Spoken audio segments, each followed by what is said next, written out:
السلام علیکم بچوں، تو آج ہم آپ کے لیے لائے ہیں ہمارے 10ویں کے اردو کے سبق کی تیسری نظم زمینِ کرب و بلا۔ تو بچوں پہلے میں آپ کو بتا دوں، اس نظم میں جو ہے ہمیں حضرت حسین رضی اللہ تعالیٰ عنہ سب کو پتہ ہے کہ کربلا کی جنگ کس طرح ہوئی تھی، کس طرح ہمارے جو ہے وہ شہیدوں نے اس میں حصہ لیا تھا، کس طرح اپنے خون کی قربانیاں دے کر جو ہے ہمیں جو ہے اسلام ملا ہے۔ تو بچوں یہ کربلا، جنگ کربلا کے بارے میں نہیں، اس سے پہلے جنگ کربلا سے پہلے حضرت حسین رضی اللہ تعالیٰ عنہ اپنے ساتھیوں کے ساتھ جہاں پر انہوں نے مقام کیے تھے اس کے بارے میں ہمیں پوری معلومات اس میں دی گئی ہے۔ تو اس میں پہلی بات میں ہم کو بتایا گیا ہے کہ تاریخی کتابوں کے مطالعے کے دوران اکثر لڑائیوں اور جنگوں کے حالات ہمارے سامنے آتے ہیں۔ اس وقت ہمارے ذہن میں یہ سوال پیدا ہوتا ہے کہ زمانے میں جنگ و جدل کے حالات ہر دور میں کیوں پیدا ہوتے ہیں؟ دراصل نیکی و بدی اور حق و باطل کی کشمکش ہر زمانے میں جاری رہتی ہے، یعنی ہر زمانے میں جنگ ہوتی تھی، اور ہر زمانے میں جنگ آخر ہوتی کیوں ہے؟ اگر ہم اس بات پر غور کریں تو اس میں ایک حق پر ہوتا تھا اور ایک جو ہے حق پر نہیں ہوتا تھا، یعنی حق و باطل، اور جو ہے باطل یعنی جھوٹ، اور کوئی نیک ہے اور کوئی بد ہے، یعنی کہ نیک اگر سبھی نیک رہیں گے تو بالکل بھی جو ہے جنگ کے حالات ہی پیدا نہ ہوں گے، بٹ اس میں سب نیک نہیں ہوتے، کچھ جو ہوتے ہیں جو ظلم و جبر سے جو ہے کسی پر اپنا اقتدار جمانے کی کوشش کرتے ہیں، کسی پر حکومت کرنا چاہتے ہیں، کسی کی جو ہے وہ حقوق کو پامال کرنا چاہتے ہیں، پھر ان کے خلاف ورزی کرنے پر، ان کے خلاف جو لوگ آواز اٹھاتے ہیں وہ جو سچائی پر ہوتے ہیں، تو سچائی میں اور جو ہے وہ بدی میں، نیکی اور بدی میں بھی جو ہے وہ کشمکش ہوتی ہے، یعنی جنگ ہوتی ہے۔ ٹھیک ہے بچوں، تو اس طرح جو ہے وہ سچ اور جھوٹ کے بیچ میں جو ہے وہ جنگ ہوتی ہے۔ اقتدار اور ملک گیری ہوس حکمرانوں کا ظلم و ستم پر رخصاتی رہتی ہے۔ اسے روکنے کے لیے ہر دور میں کچھ لوگ حق کا ساتھ دینے ضرور آگے آتے ہیں، جو کہ ابھی ہم نے تم کو سمجھا ہے۔ ٹھیک ہے، اب اس میں کیا بتایا ہوا ہے کہ جو واقعہ کربلا جو ہے، واقعہ کربلا میں جو ہے اس مرثیے میں ہم کو کیا بتایا گیا ہے کہ مذکور واقعے سے پہلے ہوا یہ کہ کوفے کے لوگوں نے کوفے کے جو لوگ تھے، یہ مرثیے کی ایک مثال ہے جو کہ ہم کو بتایا ہوا ہے کہ کس طرح جو ہے ہم کو واقعہ کربلا کے بارے میں جاننا ہے۔ اس میں ہم کو بتایا ہوا ہے کہ واقعہ کربلا جو تھا اس قسم کا ایک سانحہ ہے جس میں حق و انصاف کی حفاظت کرتے ہوئے رسول اکرم صلی اللہ تعالیٰ علیہ وسلم کے نواسے ہم جانتے ہیں حضرت حسین رضی اللہ تعالیٰ عنہ شہید ہو گئے۔ اردو شاعری میں واقعہ کربلا مرثیے کا ایک اہم موضوع رہا ہے۔ ذیل کا مرثیہ جدید شاعر وحید اختر، اس کے شاعر ہے وحید اختر، ہم کو یاد رکھنا ہے بچوں، شعراء کا نام بالکل یاد رکھنا ہے ہم کو۔ وحید اختر تھے، اپنے منفرد یعنی الگ انداز میں جو ہے انہوں نے اسے قلم بند کیا ہے۔ یہ کربلائی مرثیے کی ایک مثال ہے۔ اس مرثیے میں مذکور واقعے سے پہلے ہوا یہ کہ کوفے کے لوگوں نے خط لکھ کر حضرت کوفہ یعنی جہاں پر کربلا کی جنگ ہوئی تھی، تو وہاں کے لوگوں نے حضرت حسین کو جو ہے وہ مدینہ شریف سے کوفہ بلایا، خط لکھ کر کوفہ بلایا۔ انہوں نے وعدہ کیا کہ ہم آپ سے بیعت کر لیں گے، یعنی ہم آپ کے جو ہے اوپر چلیں گے، آپ جیسا بولیں گے ہم کریں گے۔ انہوں نے یہ کہہ دیا تھا کہ ہم آپ سے بیعت ہو جائیں گے اور یزید سے مقابلہ کریں گے، یزید کے خلاف ہم آپ کی جو ہے وہ مدد کریں گے۔ حضرت حسین رضی اللہ تعالیٰ عنہ اس وعدے کے بھروسے پر کوفے کی طرف روانہ ہوئے۔ ان کے ساتھ ان کے خاندان کے 72 افراد تھے۔ کتنے افراد تھے بچوں؟ 72، جن میں عورتیں، بچے، بوڑھے سبھی شامل تھے۔ جبکہ ایک قافلہ عراق میں دریائے فرات کی ایک نہر کے پاس پہنچا تو یہیں کے قیام کے لیے خیمہ لگا دیے گئے۔ وہ کہاں پر پہنچے تھے؟ عراق میں دریائے فرات، ایک دریا کا نام ہے، اس کی ایک نہر تھی، اس کے پاس پہنچے، وہیں پر مقیم ہو گئے۔ تو یہاں پر جو ہے دیکھیے آپ کو یہاں پر کچھ جو ہے ایک پیرا دیا ہوا ہے۔ مرثیے کے چند اجزاء ہوتے ہیں جو ذیل کے مطابق ہے، یعنی جو ہم مرثیہ پڑھ رہے ہیں، یہ کربلا کی جنگ کے بارے میں پڑھ رہے ہیں، تو اس میں کچھ پوائنٹس ہوتے ہیں۔ جیسے پہلا ہے چہرہ، چہرہ مرثیے کی تمہید ہے۔ اس میں عموماً مناظر فطرت اور مناظر فطرت کو بیان کیا جاتا ہے۔ اس میں کیا کہا جاتا ہے؟ مناظر فطرت کو بیان کیا جاتا ہے۔ سراپا، اس جز میں کربلا کے کرداروں کو سراپا بیان کیا جاتا ہے۔ رخصت، اس حصے میں کربلا کے کرداروں کی میدان جنگ کی طرف روانگی کا ذکر ہوتا ہے کہ وہ کس طرف روانہ ہوں گے۔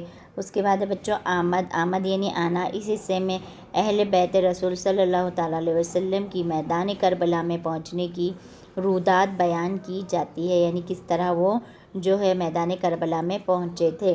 رجز یعنی میدان جنگ میں اپنے آبا و اجداد یعنی ہمارے جو بزرگ ہیں ان کی بہادری، ان کی جرأت اور کمالات کو فخریہ انداز میں بیان کرنے کو رجز کہتے ہیں، ٹھیک ہے۔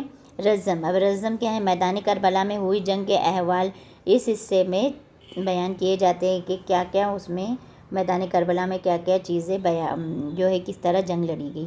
شہادت، یہاں دشمنوں سے لڑتے ہوئے اہل بیت کی شہادت کا ذکر ہے، بالکل۔ بین، شہیدوں کے نعشیں دیکھ کر اہل قرابت شہید ہونے والے پر اپنا شہیدوں کی جو بھی لاشیں تھیں، یہ لاشیں ہیں بچوں، دیکھ کر اہل قرابت شہید ہونے والے پر اپنے دکھ بیان کرتے ہیں۔ دکھ کا بیان جو ہے وہ بین کہلاتا ہے۔ اب ہم جو ہے جنہوں نے یہ نظم لکھی ہے، جیسے کہ ہم نے آپ کو بتایا وحید اختر صاحب نے لکھی ہیں، ان کی جان پہچان یعنی ان کے بارے میں پوری نالج ہم لیتے ہیں۔ ان کا پیراگراف دیا ہوا ہے۔ وحید اختر جو پیدا ہوئے تھے 12 اگست 1934 کو اورنگ آباد میں پیدا ہوئے تھے۔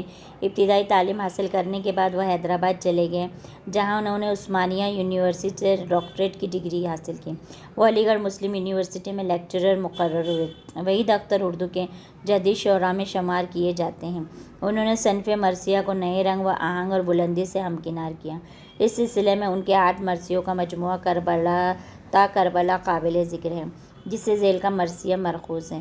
پتھروں کا مغنی، شب کا رزمیہ اور زنجیر کا نغمہ ان کے شعری مجموعے ہیں۔ خواجہ میر درد، تصوف اور شاعری، فلسفہ اور ادبی تنقید ان کی نثری تصانیف ہے۔ 1996 میں حیدرآباد میں ان کا انتقال ہو گیا۔ تو یہ تھی ان کی جان پہچان۔ بچوں اب ہم کیا کریں گے، یہ پوری نظم کو پہلے اچھے سے پڑھ لیں گے، پھر اس کو ایکسپلین کریں گے، اوکے۔ پوچھا تھا یہ زمیں کیسی ہے کیا نام ہے اس کا، پوچھا تھا یہ زمیں کیسی ہے کیا نام ہے اس کا، لگتا ہے کچھ ایسا یہ ازل سے ہے شناسا، افلاک سے تاروں سے گزر آئے سبق پا، یہ ذرے ہیں کیسے کہ قدم اٹھ نہیں سکتا، آواز ایک آئی یہ زمیں کر و بلا ہے، انسان کی معراج یہی خاک شفا ہے، یہ سنتے ہی شبیر کا رخ ہو گیا تاباں، فرمایا کہ لو مل ہی گئی منزل جانا، باندھا تھا اسی خاک سے خونے میرے پیما، ہمراہیوں سے بولے یہی کھول دو ساما، یہ نہر یہ صحرا یہ ترائی ہے ہماری، گر فضل خدا ہو تو خدائی ہے ہماری، اس خاک کو پہچان لیا دیدہ دروں نے، نیوڑا دیے سر سجدے میں آشفتہ سروں نے، سمجھا صدف اس دشت کو روشن گہروں نے، اسباب سفر کھول دیا ہم سفروں نے، دریا نے قدم چوم لیے تشنہ لبی کے، برپا ہوئے خیمے حرم پاک نبی کے، دم بھی نہ لیا تھا کہ امڑنے لگے اعدا، بزدل کی طرح آنکھ بدلنے لگی دنیا، چھوٹا دل حاسد کی طرح ہو گیا صحرا، کم ظرف کے وعدے کی طرح پھر گیا دریا، گلشن سے نکالا گیا پھولوں کا سفینہ، پھر ریت پہ آ ٹھہرا شہیدوں کا سفینہ، جب قصب کی بیت سے کیا صدق نے انکار، سوداگر خوں جسم پہ سجنے لگے ہتھیار، میدان میں لگے اسلحے جنگ کے انبار، شرحق کے مقابل ہوا آمادہ پیکار، خوابیدہ ضمیروں نے کیا جبر سے سودا، خوابیدہ ضمیروں نے کیا جبر سے سودا، بیداری ایمان نے کیا صبر سے سودا۔ تو بچوں ہم پہلے سے اسٹارٹ کرتے ہیں، پہلے شعر سے شروع کریں گے کہ ہم کو اس میں کیا بتایا ہوا ہے نا۔ تو پہلا شعر ہے، پوچھا یہ زمیں کیسی ہے کیا نام ہے اس کا، یعنی کہ جب حضرت حسین اپنے قافلے کے ہمزہ ایک مقام پر پہنچے تو انہوں نے پوچھا کہ یہ زمیں کون سی ہے، اس کا کیا نام ہے، لگتا ہے کچھ ایسا یہ ازل سے ہے شناسا، یہ ازل سے یعنی ابتدا سے، شناسا یعنی کہ یہ جانا پہچانا سا لگتا ہے، یہ زمیں کا نام کیا ہے، افلاک سے تاروں سے گزر آئے سبق پا، یعنی کہ آسمان سے تاروں سے یہ سب جگہ سے ہے، ہلکے قدموں سے جو ہے وہ آئے ہوئے ہیں، یعنی کہ سبق پا کا مطلب ہوتا ہے پا یعنی قدم، سبق یعنی ہلکے قدموں سے یعنی آسانی سے یہ جو ہے وہ آئے ہوئے ہیں، یہ ذرے ہیں کیسے کہ قدم اٹھ نہیں سکتے، یعنی یہ زمین کیسی ہے، ذرے زمین کو کہا گیا ہے، یہ زمین کیسی ہے کہ یہاں سے ہمارے قدم ہی آگے نہیں بڑھ رہے ہیں، آواز ایک آئی یہ زمین کرب و بلا ہے، کہیں سے آواز آئی کہ یہ کون سی زمین ہے، کرب و بلا کی زمین ہے، بچوں کرب و بلا کا مطلب کیا ہوتا ہے؟ اس کا مطلب ہوتا ہے پریشانی، مصیبت، ٹھیک ہے۔ انسان کی معراج یہی خاک شفا ہے، لیکن یہی انسان کی معراج ہے۔ معراج کا مطلب ہوتا ہے بچوں بلندی، انسان کی بلندی، انسان کی عظمت جو ہے اسی زمین سے جڑی ہوئی ہے، اور اسی زمین کی خاک سے ہمیں شفا ملے گی۔ یہ سنتے ہی شبیر کا رخ ہو گیا تابہ۔ یہاں پہ شبیر حضرت حسین کے لیے استعمال کیا گیا ہے بچوں۔ تابہ کا مطلب ہوتا ہے روشن ہونا۔ اس سے کیا ہو گیا؟ چہرہ جو ہے حضرت حسین رضی اللہ تعالیٰ عنہ کا روشن، چہرہ بالکل روشن ہو گیا یہ سنتے ہی کہ یہ معراج سے ہم کو شفا ملے گی، یہاں پہ خاک شفا ہے۔ فرمایا کہ لو مل ہی گئی منزل جانا۔ تب آپ نے فرمایا کہ ہم جو منزل کی تلاش میں تھے، جو منزل جانا یا منزل مقصود کی تلاش میں تھے، وہ منزل آخر ہمیں مل ہی گئی۔ باندھا تھا اسی خاک سے خون میرے پیما، یعنی بچوں باندھا سے مطلب یہاں پر مراد ہے وعدہ کرنا، کہ اسی خاک کے لیے ہم نے جو ہے وہ وعدہ کیا تھا، ہم نے اسی خاک سے خون میرے پیما، یعنی کہ اسی خاک سے جو ہے ہم نے یہ وعدہ کیا تھا کہ ہمراہیوں سے بولے یہیں کھول دو ساما۔ تو ان کو یاد آ گیا کہ یہی وہ زمین ہے جہاں پر ہم کو جو ہے وہ اپنی باقی کی جو ہے سفر یہیں پر ہمارا ختم ہوتا ہے، ہمیں یہیں پر جو ہے وہ اپنے سامان کو کھول کر یہیں پہ بسیرا کرنا ہے۔ یہ نہر، یہ صحرا، یہ ترائی ہے ہماری، یہ نہر ہے جو صحرا ہے، ریگستان ہے، ترائی یعنی کہ دریا کی جو وادی ہے، یہاں پہ دریا کی وادی یہ سب ہماری ہے، اب ہم کو یہیں پر رہنا ہے۔ اگر فضل خدا ہو تو خدائی ہے ہماری، اگر اللہ کا کرم ہو، اللہ کا فضل ہو تو ہمیں اللہ تعالیٰ کی خدائی، اللہ تعالیٰ کی رحمت یہاں پہ ہم کو ضرور بضرور ملے گی، یہ کہا جا رہا ہے، ٹھیک ہے بچوں۔ اس خاک کو پہچان لیا دیداوروں نے، دیداور یعنی کہ آپ صلی اللہ علیہ وسلم کے جو بھی لوگ تھے، تو یہاں پہ دیداور ان لوگوں کو کہا گیا ہے جو کون ہے؟ عقل مند ہے، یعنی عقل مندوں نے جان لیے کہ یہیں پر ہم کو رہنا ہے۔ نیوڑا دیے سر سجدے میں آشفتہ سروں نے، بچوں نیوڑا کا مطلب ہوتا ہے سر جھکانا، انہوں نے اپنے اپنے سر یہیں پر کیا کر دیے؟ جھکا دیے، اپنے سروں کو یہاں پہ جھکا دیے، یعنی آشفتہ سر یعنی مصیبت کے جو ہے مارے تھے، ان کے سامنے انہوں نے جو ہے وہ اپنے سر جو ہے وہ جو عقل مند تھے انہوں نے سمجھ گئے کہ یہی ہمارا ٹھکانہ ہے، اور انہوں نے جو ہے اپنی مصیبت آوروں نے اپنے سر یہیں پر جھکا دیے۔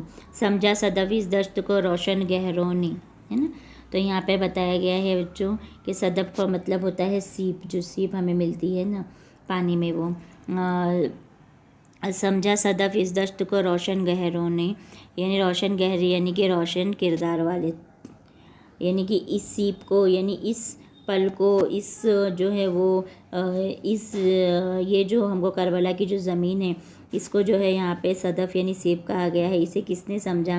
روشن گہروں نے، یعنی کہ جو سمجھدار ہیں، جن کو جو ہے یہاں پر روشن کردار والے ہیں، انہوں نے سمجھا کہ یہ کیا ہے؟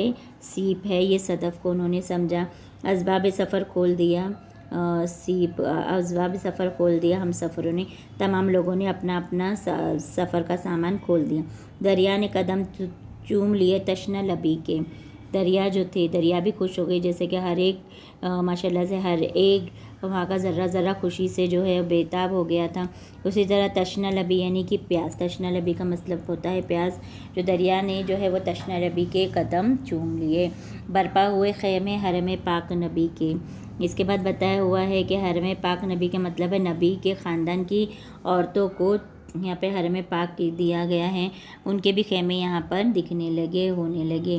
دم بھی نہ لیا تھا کہ امڑنے لگے آدھا، ابھی ان لوگوں نے وہاں پر اپنا سامان کھول کر دم بھی نہیں لیا تھا سب لوگوں نے کہ آدھا کا مطلب ہوتا ہے، ایسے تو عدد کی جمع ہے آدھا، بٹ یہاں پر ہم لیں گے تو یہ اس کا مطلب ہے دشمن، یعنی ان لوگوں نے دم بھی نہیں لیا تھا کہ دشمنوں نے حملہ کر دیا۔ بزدل کی طرح آنکھ بدلنے لگی دنیا، اس کا مطلب ہے کہ اب سارے لوگ جو ہے وہ ان کا جن لوگوں نے خط لکھ کر حضرت حسین رضی اللہ تعالیٰ عنہ کو یہاں پر بلایا تھا، وہ جو ہے وہ آنکھ بدل گئے، یعنی کہ وہ لوگ پھر گئے، اپنی وعدے سے پھر گئے، اور ان لوگوں نے جو ہے آپ حضرت حسین رضی اللہ تعالیٰ عنہ کا ساتھ نہیں دیا۔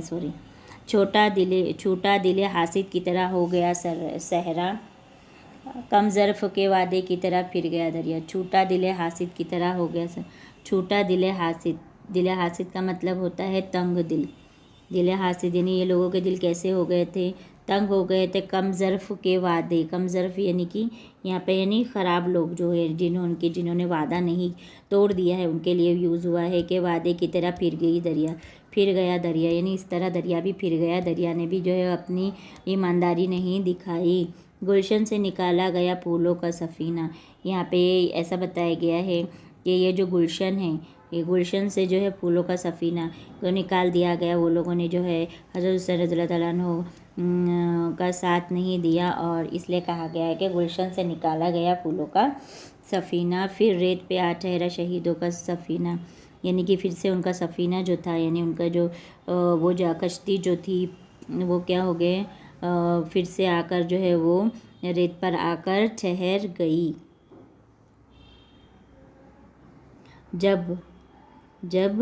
جب قذف کی بیعت سے کیا صادق نے انکار.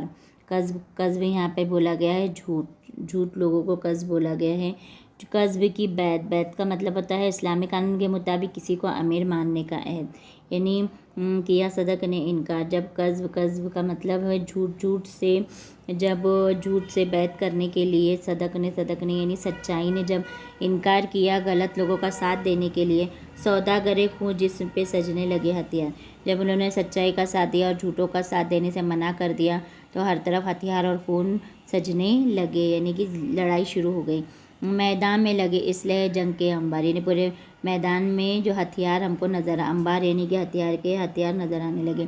شر حق کے مقابل ہوا آمادہ پیکار، یعنی حق کا آمادہ پیکار یعنی جنگ کے لیے جو بھی تیاری کی گئی وہ اس کے مقابل میں جنگ کی تیاری کی گئی. خوابیدہ ضمیروں نے کیا جبر سے سودا. خوابیدہ ضمیر کا مطلب ہے بچوں یہاں پہ بتایا گیا ہے جس کا ضمیر سویا ہوا ہو، یعنی جن کا ضمیر پر کچھ بھی کر لو ان کا ضمیر بے حس ہو جاتا ہے، اس پر کسی کا اثر نہیں ہوتا ہے. اس نے جبر سے سودا جو ہے وہ اس نے جبر سے سودا کر لیا، یعنی کہ یہاں پہ یہ بتایا گیا ہے کہ آپ صلی اللہ علیہ وسلم نے اور اہل بیت نے جب ان جھوٹوں کی بیعت سے انکار کیا تو وہ ہتھیاروں سے لیس ہو کر آمادہ پیکار ہو گئے. جو ہے وہ خیر اور شرائع ایک دوسرے کے مقابل تھے، یعنی کہ سچ اور جھوٹ ایک دوسرے کے مقابل آ گئے تھے. ایک طرف جو ہے مردہ ضمیروں کا جبر تھا، یعنی کہ ایسے لوگ تھے جن کے پاس کوئی ضمیر نہیں تھا، اور دوسری طرف جو تھے وہ اہل ایمان کا صبر و تحمل تھا، یعنی بیداری ایمان یعنی کا صبر. ایک طرف ان کا صبر و تحمل تھا اور ایک طرف جو ہے ان کی جو ہے کیا بولیں گے اب ہم وعدہ خلافی تھی، ان کی بے وفائی تھی. اس طرح جو ہے ہم کو اس کے ذریعے بتایا گیا ہے کہ کس طرح وہاں کے لوگوں نے جو ہے وہ وعدہ خلافی کی تھی. اور بچوں تم کو جو ہے وہ نظم کے آخر میں کچھ خلاصہ دیا ہوا ہے، وہ ہم پڑھ کر سناتے ہیں آپ کو. اس میں آپ کو یہ ہم نے شعر الگ الگ اشعار کا الگ الگ جو ہے ہم نے خلاصہ بتایا جو آپ کو تشریح میں کام آئے گا. اور یہ پوری نظم کا ایک ساتھ خلاصہ نظم کے آخر میں دیا جاتا ہے. جب حضرت حسین رضی اللہ تعالیٰ عنہ کا قافلہ ایک جگہ پہنچا تو آپ نے پوچھا کہ یہ کون سا علاقہ ہے؟ اسے دیکھ کر لگتا ہے کہ یہ زمین بہت پہلے سے ہی شناسا ہے. اس زمین پر پہنچنے کے لیے ہم نے طویل فاصلہ تیز قدمی سے طے کر لیا. یہاں رکنے کے بعد تو قدم آگے بڑھتے ہی نہیں. جواب ملا کہ یہ دکھ اور تکلیف کے سرزمین ہے لیکن اس کی خاک انسان کے لیے معراج ہے. جواب سن کر شبیر یعنی حضرت حسین رضی اللہ تعالیٰ عنہ کا چہرہ چمکنے لگا. انہوں نے کہا کہ یہی ہماری منزل ہے، یہی سامان کھول کر قیام کرنا چاہیے. یہ نہر صحرا اور وادی ہماری ہے، خدا کا فضل رہا تو اب یہ سب ہمارے قبضے میں ہوں گے. حضرت حسین رضی اللہ تعالیٰ عنہ اور ان کے ساتھی دیدہ تھے، اگرچہ وہ پریشان تھے مگر انہوں نے زمین پر سجدے کے لیے سر ٹیک دیے اور یہیں قیام کرنے لگے. قافلے میں خاندان کی عورتوں کے لیے خیمے لگوائے گئے لیکن اسی اثنا میں دشمنوں کے لشکر نے انہیں گھیر لیا. جنگ کا اعلان ہوا اور سب لڑنے کے لیے ہتھیار سجانے اور صف لگانے لگے. شر اور خیر ایک دوسرے کے مقابل آئے. ایک طرف حکمراں کا جبر تھا تو دوسری طرف ایمان والوں کا صبر تھا. تو بچوں یہ ہماری نظم تھی. امید ہے آپ کو سمجھ میں آئے گا. اگر آپ کو ہمارا لیکچر اچھا لگا، ہمارا پڑھانے کا انداز اچھا لگا تو اپنے جو ہے وہ اس لیکچر کو اپنے دوستوں میں فرینڈس میں جو ہے وہ شیئر کیجیے. اگر اب تک آپ نے ہمارے چینل کو سبسکرائب نہیں ہے تو بچوں سبسکرائب کیجیے. پھر ملتے ہیں ہمارے اگلے لیکچر میں. اللہ حافظ.